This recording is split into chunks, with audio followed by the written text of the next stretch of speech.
अस्सलाम वालेकुम my dear students. तो हमने चैप्टर नंबर 13 स्टार्ट किया हुआ था ऑब्स्टेट्रिक टेंटिचेस का ऑपरेटिव डिलीवरी, जिसमें हमने सबसे पहले पेरिनियल टीयर्स के बारे में बात की, फिर एपिजियोटोमी के बारे में बात की। अब हम बात करेंगे ऑपरेटिव वजाइनल डिलीवरी होती ही क्या है।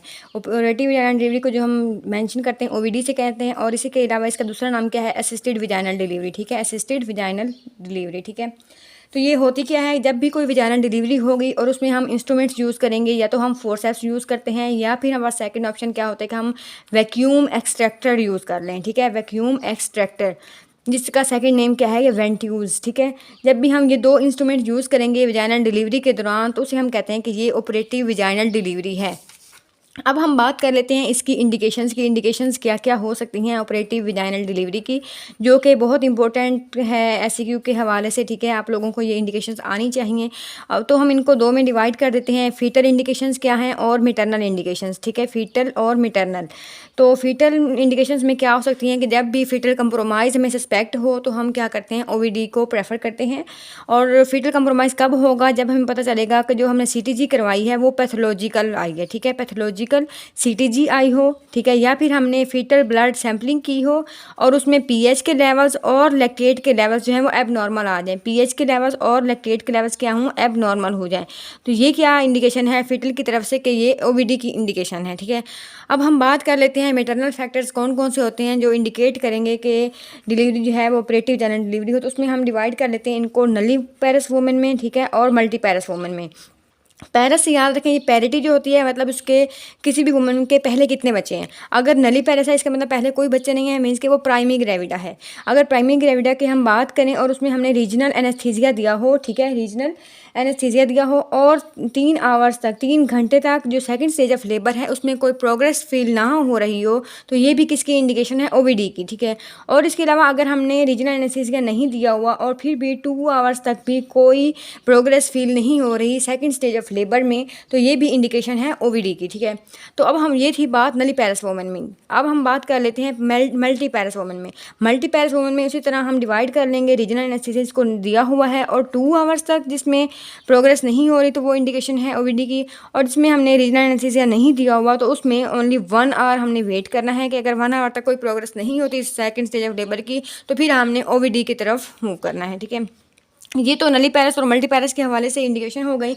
इसके अलावा क्या है कि मैटरनल एग्जॉशन हो जाए, ठीक है, मदर जो है कर जाती हैं, तो उसके दौरान भी फिर हमें ओवीडी यूज़ करनी पड़ती है, ऑपरेटिव वजाइनल डिलीवरी करनी पड़ती है। ठीक है, या फिर क्या है कि मैटरनल कोई डिजीज़ होती हैं लाइक कार्डिक डिजीज़ वगैरह। ठीक है, कार्डिक डिजीज़ हो गई, या फिर हाइपरटेंसिव डिसऑर्डर्स होते हैं, या फिर क्या है कि सेरिब्रल वेस्कुलर डिसऑर्डर्स वगैरह हो जाएँ, तो वो भी इंडिकेशन है किसकी, ऑपरेटिव वजाइनल डिलीवरी की। ठीक है, ये तो हमारे पास हो गई इंडिकेशंस किसकी, vaginal delivery, operative vaginal delivery की। ठीक है, तो अब हम बात इनको क्लासिफाई कर लेते हैं कि जब हम फोर्सेप्स की बात करते हैं तो फोर्सेप्स डिफरेंट तरह के होते हैं। ठीक है, तो हम उसे कैसे क्लासिफाई कैसे करेंगे कि हमें कौन से स्टेज पर कौन से फोर्सेप्स चाहिए होंगे। ठीक है, सबसे पहले हम बात कर लेते हैं आउटलेट फोर्सेप्स की। ठीक है, आउटलेट फोर्सेप्स तो ये कब यूज़ होंगे कि जब जो फीटल का स्कैल्प है वो हमें विजिबल हो विदाउट सेपरेटिंग द लेबिया। जब हम फीटल स्कैल्प हमें नज़र आ रहा हो, वो भी हम लेबिया को सेपरेट किए बगैर ही हमें फीटल स्कैल्प नज़र आ रहा हो। ठीक है, या फिर क्या है कि जो फीटल स्कल है वो पेल्विक फ्लोर तक पहुंच गया हो। ठीक है, फीटल स्कल जो है वो पेल्विक फ्लोर तक आ गया हो है। ठीक है, या फिर क्या है कि वो पेरिनियम पे प्रेजेंट हो, पेरिनियम पे प्रेजेंट हो। ठीक है, और इसके अलावा क्या है कि सैजिटल सूचर जो है वो एंटेरो पोस्टीरियर डायमीटर में हो। ठीक है, और सैजिटल सूचर जो है, सैजिटल सूचर जो प्रेजेंट होता है वो किस डायरेक्शन में हो, उसका डायमीटर क्या हो, एंट्रो पोस्टीरियर डायमीटर। तो फिर इन कंडीशन में हम आउटलेट फोर्सेप्स यूज़ करते हैं। आउटलेट से याद रखें कि जो फिटल स्कैल्प है वो हमें विजिबल हो रहा है कि जब हम सेपरेट लेबिया को सेपरेट भी ना करें, मीन्स कि वो बाहर आ गया, बहुत थोड़ा सा हमें बस थोड़ी सपोर्ट चाहिए उसके लिए। इस तरह फिर उसके लिए हमें आउटलेट चाहिए होते हैं, या फिर वो पेल्विक फ्लोर पे आ गया स्कैल्प, या फिर क्या है कि पेरिनियम को टच कर रहा हो। तो ये सब इंडिकेशन हैं किसकी, आउटलेट फोर्सेप्स की। ठीक है, लो पेल्विक फोर्सेप्स हम कब यूज़ करेंगे, लो पेल्विक फोर्सेप्स ये हम उस वक्त यूज़ करेंगे कि जो हमारे पास जो लीडिंग पॉइंट है स्कल का, मीन्स कि उसमें कैपिट ना हो। ठीक है, उसका जो लीडिंग पार्ट है वो किस स्टेशन पे प्रेजेंट हो, वो प्रेजेंट हो +2 स्टेशन पे, +2 स्टेशन। अब मैं आपको बता दूं कि +2 या +1 का क्या मतलब है कि जब भी इस्चियल स्पाइन पे ischial स्पाइन पे फीटल का हेड जो है प्रेजेंट होगा तो हम उसे लेबल करते हैं कि ये 0 स्टेशन है। अगर तो 1 सेंटीमीटर बिलो होगा ischial स्पाइन के, इसका मतलब होता है कि ये +1 है। अगर 2 centimetre below the ischial spine हो तो इसका मतलब होता है कि ये +2 स्टेशन होता है, ठीक है, +2 स्टेशन। इसी तरह अगर ischial स्पाइन से 1 सेंटीमीटर अबव हो हम लेबल करते हैं कि ये -1 स्टेशन है, और इसी तरह अगर 2 सेंटीमीटर अबव हो तो वो होता है -2 स्टेशन, ठीक है। तो इसके लिए इंडिकेशन क्या है कि +2 स्टेशन पे होना चाहिए, ठीक है। लीडिंग जो पार्ट है, लीडिंग जो पॉइंट है स्कल का, वो +2 स्टेशन पे होगा तो फिर हम क्या है कि लो पेल्विक फोर्सेप्स यूज़ करेंगे, ठीक है। इसके अलावा हम मिड पेल्विक कब यूज़ करेंगे? मिड पेल्विक फोर्सेप्स ये हम उस वक्त यूज़ करेंगे कि जब जो फीटल का हेड है, जो उसका लीडिंग पॉइंट है, वो +2 पे तो ना हो लेकिन वो 0 से ऊपर भी ना हो, मीन्स के 0 और +1 के दरमियान हो। उसका स्टेशन जो है वो क्या हो, 0 पे हो या फिर +1 पे हो। 0 का मतलब क्या हुआ कि ischial स्पाइन पे हेड प्रेजेंट हो, या फिर 1 centimetre below the ischial spine हो, मीन्स के +1 स्टेशन हो, तो फिर हम क्या यूज़ करेंगे? मिड पेल्विक फोर्सेप्स यूज़ करेंगे, ठीक है। इसके अलावा हाई पेल्विक फोर्सेस भी यूज़ होती हैं लेकिन वो इतनी अप्रोप्रिएट नहीं होती। वो उसके लिए होंगे कि जब ischial स्पाइन से ऊपर होगा, मीन्स के 1 सेंटीमीटर या 2 सेंटीमीटर, मीन्स के -1 स्टेशन पे होगा या फिर -2 स्टेशन पे। तो ये थी हमारे पास क्लासिफिकेशन, जो कि ये भी बहुत इंपॉर्टेंट है ताकि हमें पता तो चले कि हमने आउटलेट्स कब यूज़ करने हैं, लो पेल्विक कब यूज़ करने हैं और मिड पेल्विक कब यूज़ करने हैं। तो इसी तरह ये MCQs के पॉइंट ऑफ व्यू से बहुत इंपॉर्टेंट है। लाइक अगर हमने सिनेरियो में पूछा जाता है कि लो पेल्विक है, या फिर आपको सिनेरियो में दिया जाता है कि +2 पे है फीटस का हेड, तो फिर हमने कौन से फोर्सेप्स यूज़ करने हैं? तो उसके लिए हमने लो पेल्विक यूज़ करने हैं। अगर 0 और +1 स्टेशन है फिर हमने मिड पेल्विक यूज़ करने हैं, ठीक है। तो ये थी हमारे पास क्लासिफिकेशन। अब हम बात कर लेते हैं सेफ्टी क्राइटेरिया क्या है वजाइनल ऑपरेटिव डिलीवरी के लिए, ठीक है। सेफ्टी का क्राइटेरिया क्या है?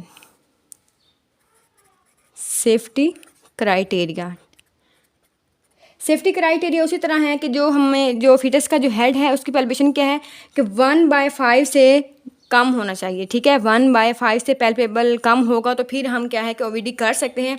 अब मैं आपको समझा देती हूँ कि 1/5 या 2/5 का क्या मतलब है कि अगर हम हेड के 5 पोर्शंस करें और उनमें से 4 पोर्शन अगर पेल्विक रीजन में है और 1 पोर्शन जो है वो एब्डोमेन रीजन में है, तो तब हम OVD यूज़ कर सकते हैं। या फिर 0/5 हो तो फिर हम ऑपरेटिव वजाइनल डिलीवरी कर सकते हैं। अदरवाइज़ अगर 2/5 है, 3/5 है, 2/5 का मतलब है कि 2 पार्ट्स उसके एब्डोमेन में ही प्रेजेंट है। अभी 3/5 का मतलब होता है कि 3 पार्ट्स जो हैं उसके एब्डोमेन में ही प्रेजेंट है, तो उसमें हम ऑपरेटिव वजाइनल डिलीवरी नहीं कर सकते, ठीक है। तो ये इसकी इंडिकेशन क्या है कि ये लाजमी होना चाहिए कि इसका जो हेड है फीटल हेड वो लेस देन 1/5 पैल्पेबल होना चाहिए, ठीक है।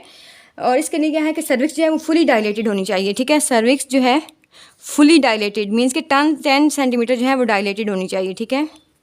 और इसके लिए अलावा क्या है कि जो स्टेशंस हैं वो ischial स्पाइन से बिलो होने चाहिए। 0 स्टेशन से हमेशा कम ही होना चाहिए, ischial स्पाइन से कम ही। जैसे मैंने आपको पहले स्टेशन समझाए हैं उसी तरह क्या है कि 0 या +1 या +2 या +3 के लेवल्स होने चाहिए, इससे ऊपर नहीं होने चाहिए, मीन्स के माइनस में स्टेशन नहीं होना चाहिए, ठीक है। इसके अलावा क्या है कि कैपुट या अगर मोल्डिंग है तो वो माइल्ड हो जाए तो ठीक है, लेकिन अगर स्वेयर है तो फिर इसमें ये कॉन्ट्रा इंडिकेटेड है, फिर हम इसमें OVD नहीं कर सकते, ठीक है। कैपुट या फिर मोल्डिंग जो है वो मॉडरेट से ज़्यादा नहीं होनी चाहिए, मीन्स के स्वेयर नहीं होनी चाहिए, ठीक है। इसके अलावा क्या है कि पेल्विस जो है वो भी एडुकेट होना चाहिए, उसमें कोई CPD का जो फैक्टर है वो प्रेजेंट नहीं होना चाहिए, ठीक है। इसके अलावा क्या है कि हमने कंसेंट वगैरह लेनी होती है और एसेप्टिक टेक्निक का ख्याल रखना होता है। तो मेन जो इंपॉर्टेंट क्राइटेरिया के पॉइंट्स थे वो ये थे कि हेड जो है 1/5 से कम पैल्पेबल होना चाहिए, सर्विक्स फुली डायलेटेड होनी चाहिए, और जो हमारे पास स्टेशंस हैं वो भी क्या है कि ischial स्पाइन से बिलो ही होनी चाहिए, ठीक है। तो अब हम बात कर लेते हैं कॉन्ट्रा इंडिकेशंस की, ठीक है। कॉन्ट्रा इंडिकेशंस क्या क्या होंगी? कॉन्ट्रा इंडिकेशन इसी तरह अगर इनको माइंड में रखें इन पॉइंट्स को, तो इस तरह आपको कॉन्ट्रा इंडिकेशन भी याद रहेंगी, ठीक है। कि इसमें क्या है कि फीटल हेड जो है अगर 2/5 से ज़्यादा पैल्पेबल है तो वो भी कॉन्ट्रा इंडिकेटेड है, ठीक है। इसके अलावा क्या है कि अगर उसका जो स्टेशन है, जैसे हमने यहाँ बात की है, स्टेशन जो है वो ischial स्पाइन से बिलो है तो वो भी कॉन्ट्रा इंडिकेटेड है, ठीक है।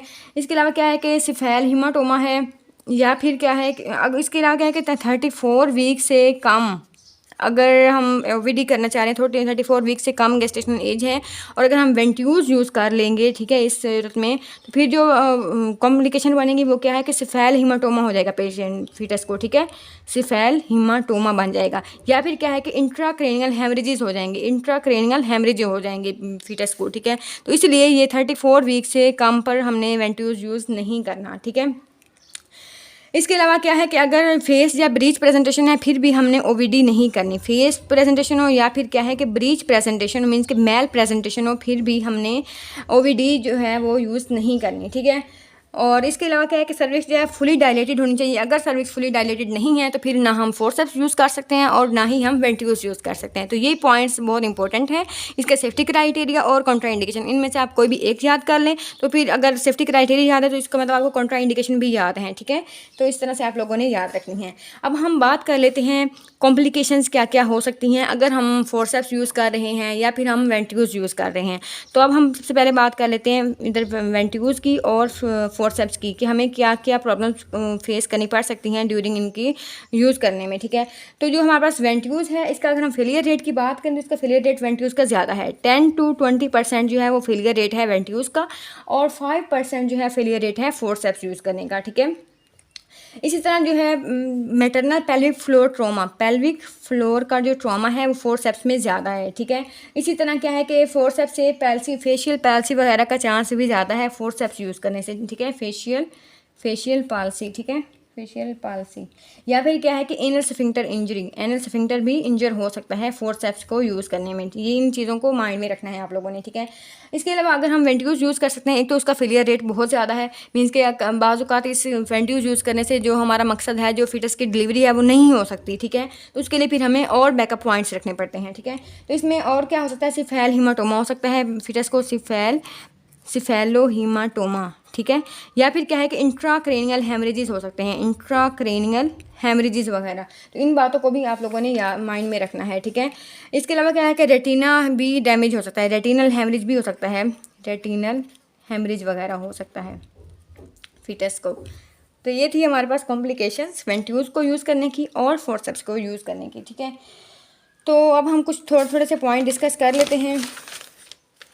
अगर हम तो जिस तरह अगर हमने फेलियर रेट की बात की थी, अगर हमारे पास वेंट्यूल्स जिसका फेलियर रेट 10 to 20% है वो फेल हो जाता है तो हमारे पास नेक्स्ट बैकअप पॉइंट क्या होता है कि उसमें हम फिर लो पेल्विक फोर्सेप्स यूज़ कर सकते हैं, ठीक है। लो पेल्विक फोर्सेप्स यूज़ कर सकते हैं। ये आपके MCQs के हवाले से बहुत इंपॉर्टेंट है, लो पेल्विक फोर्सेप्स। और अगर फोर्सेप्स भी हमारे पास फेल हो गए हैं तो फोर्सेप्स के बाद जो नेक्स्ट बैकअप पॉइंट है वो हमारे पास सिर्फ सी सेक्शन ही है, सिजेरियन सेक्शन। इसके अलावा हमारे पास कोई ऑप्शन नहीं है, ठीक है। और इसके अलावा क्या है कि जब हम ये ऑपरेटिव वजाइनल डिलीवरी कर रहे होते हैं तो उसमें अक्सर अगर फिटस का हेड जो है वो डिलीवर हो भी जाए तो फिर भी शोल्डर डिस्टोशिया भी हो सकता है पेशेंट को, ठीक है। शोल्डर डिस्टोशिया हो सकता है और साथ में PPH का रिस्क भी ज़्यादा होता है। तो इन चीज़ों को भी आप लोगों ने माइंड में रखना है। OVD की ये भी कॉम्प्लिकेशन ही समझ लें, क्या है कि शोल्डर डिस्टोशिया भी हो सकता है और क्या है कि PPH भी हो सकता है, ठीक है। तो अब हम बात कर लेते हैं कि इंस्ट्रूमेंट्स की टाइप्स कौन कौन, इसमें मैंने आपको पहले बताया है कि वेंट्यूल्स है। अगर हम वेंट्यूल्स के बारे में या फिर जिसे हम वैक्यूम एक्सट्रैक्टर्स वगैरह कहते हैं, तो अगर हम इनकी बात कर लेते हैं तो ये क्या होता है कि इसमें एक सक्शन कप होता है, ठीक है। इसमें एक सक्शन कप होता है, ठीक है, और एक ट्यूब होती है, ठीक है। और वो ट्यूब के ज़रिए से वैक्यूम सोर्स के साथ अटैच होता है, वैक्यूम सोर्स के साथ अटैच होता है वायर ट्यूब के साथ, ठीक है। तो हमारे पास जो वेंट्यूल्स हैं इसके जो कप हैं, पहले तो इस तरह, अब तो इसके जो रिसेंट इसकी नई डेवलपमेंट्स हैं उनकी वजह से क्या है कि हैंड हेल्ड कप भी बन गए हैं, हैंड हेल्ड जिसे हम कहते हैं ओमनी कप हम कहते हैं। स्टार्टिंग में तो ये पता चला था कि इसका जो फेलियर रेट है वो ज़्यादा है, लेकिन बाद में ये साबित हो गया कि इसके जो इफ़ेक्ट्स हैं वो सिमिलर हैं जो बाकी मेटालिक वगैरह के, जो मेटालिक वेंट्यूल्स कप्स वगैरह हैं, ठीक है। तो अब हम बात कर लेते हैं सॉफ्ट कप भी होते हैं और क्या है कि मेटालिक कप भी होते हैं, मेटल कप जिसे हम कहते हैं मेटल कप्स होते हैं, ठीक है। जो सॉफ्ट कप हैं वो क्या है कि उसमें फेलियर का रेट कम होता है, ठीक है। फेलियर का रेट इसमें कम है, लेकिन मेटालिक में फेलियर का रेट ज़्यादा होता है। लेकिन ये जो हमारे पास है, ये जो हमारे पास सॉफ्ट कप है, ये इसकी वजह से लेस इंजरी होती है स्कैल्प की, ठीक है, लेस स्कैल्प इंजरी। लेकिन मेटल कप से क्या है कि जाहिर सी बात है मेटल है, अगर वो कहीं लगे तो उसमें स्कैल्प की इंजरी जो है वो ज़्यादा होती है, ठीक है। लेकिन इसके अलावा क्या है कि अगर जो सॉफ्ट कप हैं वो सिर्फ हम ऑक्सीपिटो एंटीरियर पोजीशन में यूज़ कर सकते हैं, ऑक्सीपिटो एंटीरियर में, ठीक है, ऑक्सीपिटो एंटीरियर में। लेकिन जो मेटालिक कप हैं वो हम ऑक्सीपिटो पोस्टीरियर में भी यूज़ कर सकते हैं या फिर हम ट्रांसवर्स पोजीशन में भी यूज़ कर सकते हैं, ठीक है, ट्रांसवर्स पोजीशन में भी यूज़ कर सकते हैं। अब हम वैक्यूम कप के अलावा हवाले से जो मोस्ट इंपॉर्टेंट पॉइंट है, जो कि एमसीक्यूज़ के हवाले से भी पॉइंट है, वो क्या है कि फ्लेक्शन पॉइंट, ये आपको इसका पता होना चाहिए।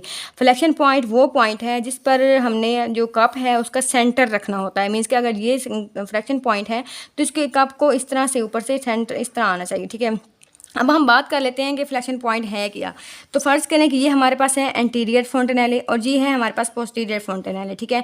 तो पोस्टीरियर फोंटेनेले से अबव 3 सेंटीमीटर और एंटीरियर फोंटेनेले से बिहाइंड द 6 सेंटीमीटर। तो यहाँ पर पॉइंट बनेगा, तो इस पॉइंट को हम कहते हैं कि ये है flexion point. Mean 3 centimetre above in front of posterior fontanelle और 6 सेंटीमीटर जो है बिहाइंड द इंटीरियर फोंटेनेले। तो ये हमारे पास जो पॉइंट बन रहा है इसे हम कहते हैं कि ये फ्लेक्शन पॉइंट है, ठीक है।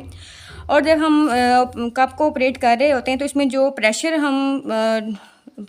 अप्लाई हो रहा था वो कितना होता है, 0.6 से लेके 0.8 किलोग्राम पर सेंटीमीटर स्क्वायर के हिसाब से जो प्रेशर चाहिए होता है वैक्यूम के लिए, ठीक है। और ये जो इसकी जो सक्शन का है, सबसे पहले हम 0.2 फिक्स करते हैं, उसके बाद फिर हम इंक्रीज़ करते रहते हैं प्रेशर को, ठीक है। सबसे पहले हम 0.2 तक रखते हैं, उसके बाद फिर हम इंक्रीज़ करते हैं। और जो हम ट्रैक्शन कर रहे होते हैं उसके लिए क्या है कि 90 डिग्री का एंगल होना ज़रूरी होता है ट्रैक्शन। और उसको लिए कप के लिए हमने क्या करना होता है कि सबसे पहले हमने अपना थंब और फिंगर रखनी होती है यूँ करके, ताकि, और उसके साथ साथ हमने देखना होता है कि कोई भी मैटरनल टिश्यू या फीटल टिश्यू जो है उसके अंदर, कप के अंदर ना आ जाए, ठीक है। इन सब चीज़ों का ख्याल रखना होता है। और वेंट्यूज कप के लिहाज से जो इंपॉर्टेंट पॉइंट्स हैं वो ये हैं कि अगर पहली बात तो ये है कि ये 3 कॉन्ट्रैक्शंस में, 3 पूल्स में, 3 पूल्स के बाद भी जो डिलीवरी है वो कंप्लीट हो जाती है, ठीक है। बेबी जो है वो डिलीवर हो जाता है। अगर तो पॉप जो हमारे पास कप है वो पॉप हो जाता है, मीन्स के उठ जाता है, वहाँ से निकल जाता है, या ट्रैक्शन ठीक नहीं हो रही होती, तो अगर वो पॉप ऑफ हो जाए तो फिर क्या है कि उसमें 2 से ज़्यादा दफ़ा नहीं होना चाहिए, ठीक है। अगर 2 से ज़्यादा दफ़ा पॉप ऑफ हो जाए फिर मतलब कि वो वेंट्यूज फेल हो गए हैं, फिर हमें नेक्स्ट प्रोसीजर की तरफ जाना है। या फिर क्या है कि हमने इसे ऑपरेट करना होता है लेस दैन 15 मिनट्स में, ठीक है, लेस दैन 15। अगर तो 15 मिनट में वेंट्यूज से डिलीवरी हो गई है तो ठीक है, अगर 15 मिनट में नहीं हुई तो फिर हमने नेक्स्ट प्रोसीजर की तरफ जाना होता है, ठीक है। तो ये थी हमारे पास। तो इसी तरह क्या है कि अगर हम वेंट्यूज यूज़ कर रहे हूँ तो हमारे पास जो कॉन्ट्रा इंडिकेशंस हैं वेंट्यूज की, जो मैंने आपको पहले भी बताई हैं, वो यही होंगी कि फीटस का जो हेड है उसकी पोजीशन ठीक होनी चाहिए, ठीक है, कैपुट वगैरह नहीं होना चाहिए, और क्या है कि सीपीडी वगैरह का एलिमेंट नहीं होना चाहिए। ये हमारे पास वेंट्यूज कंप्लीट हो गया। अब हम नेक्स्ट वीडियो में फोर्सेप्स की बात करते हैं।